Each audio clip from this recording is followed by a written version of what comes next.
பெரும் எதிர்பார்ப்புகளுக்கு மத்தியில் இலங்கை நாடாளுமன்ற தேர்தல் இன்று நடைபெறுகிறது. தேர்தலை முன்னிட்டு நாடு முழுவதும் பாதுகாப்பு படையினர், காவலர்கள் என 90,000 பேர் பாதுகாப்பு பணியில் ஈடுபட்டுள்ளனர். இலங்கையில் அண்மையில் அதிபர் தேர்தல் நடைபெற்றது.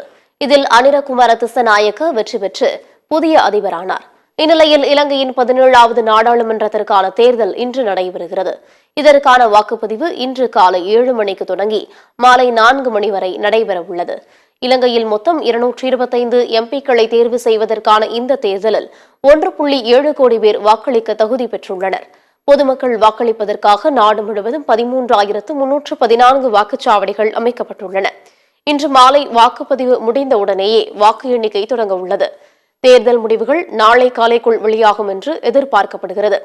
நாடாளுமன்ற தேர்தலை முன்னிட்டு நாடு முழுவதும் 70,000 காவலர்கள் உட்பட 90,000 பேர் பாதுகாப்பு பணியில் ஈடுபட்டுள்ளனர். இதுவரை நடந்த தேர்தல்களில் அதிபர் தேர்தலில் வெற்றி பெற்ற கட்சிகளே நாடாளுமன்ற தேர்தலிலும் வெற்றி பெற்றுள்ளதால் இந்த தேர்தலில் அனுரகுமார திஸ்ஸநாயக்கவின் தேசிய மக்கள் சக்தி கட்சியே அதிக வாய்ப்புகள் இருப்பதாக கருத்து கணிப்புகள் தெரிவிக்கின்றன.